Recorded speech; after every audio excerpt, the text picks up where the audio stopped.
Hello friends, यह dictation Ramdhari Gupta खंड first का एक्सरसाइज 32 है। स्पीड 80 वर्ड पर मिनट रहेगी। तो चलिए स्टार्ट करते हैं। स्टार्ट। श्रीमान, मैं आपको बताऊंगा कि खेती में सुधार के बारे में हमारे कुछ लोगों का क्या विचार है। हमने विभिन्न दृष्टिकोणों से अलग अलग विचार किया है। विशेष रूप से सबसे ऊंची सीमा बांधने तथा सहकार के प्रश्न पर किंतु हम अनुभव करने लग गए हैं कि दोनों का आपस में गहरा संबंध है।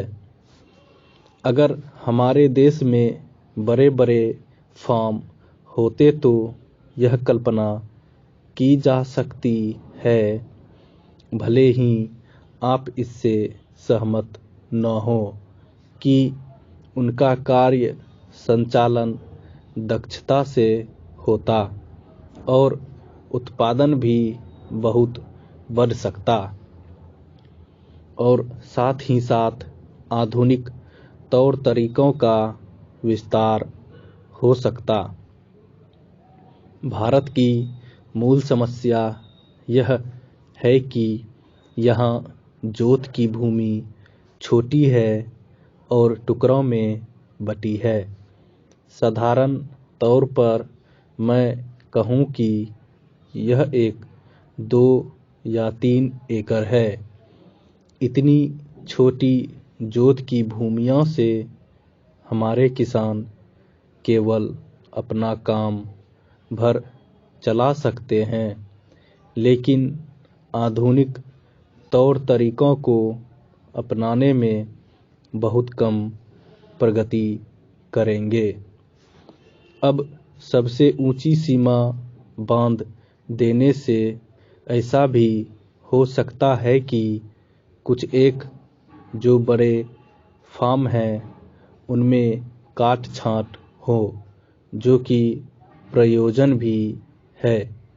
अगर आप चाहते हैं कि प्रगति हो और आधुनिक तौर तरीकों का प्रचलन हो, तब तो ये जो अनगिनत छोटे छोटे फार्म हैं, इनको सहकारी ढंग से चलाना ही है, जिससे कि वे आधुनिक उपायों का लाभ उठा सके।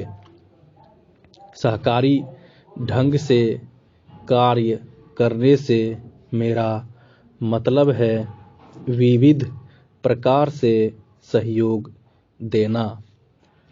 हम सोचते हैं कि पहला कदम सहकार होना चाहिए और ऋण के अलावा अन्य प्रकार से भी सहायता की जा सकती है, जैसे वस्तुओं को खरीदना और बेचना, बीज, खाद्य तथा इसी प्रकार की वस्तुओं को दिलाना। दूसरा कदम है धीरे धीरे बीच वाले आदमी को हटा देना। फिर दूसरी स्थिति आती है जिसको मिलजुल कर खेती करना कहते हैं। यद्यपि उसमें भूमि पर अधिकार बना रहता है। इस प्रकार का हमारा दृष्टिकोण है, जिससे अधिक सीमा की समस्या को सहकारों से अधिक जोड़ा जा सके, नहीं तो उत्पादन गिर जाने का भय है। यह एक जटिल समस्या है जिस पर मनन हो रहा है। सहकार से मेरा मतलब एक गांव के सहकार से है और ज़्यादा से ज़्यादा 2-3 गांव का सहकार भी हो सकता है, यदि वे निकट से संबंधित हैं। लेकिन हमारी सरकार इनकी भरपूर सहायता करेगी। स्टॉप।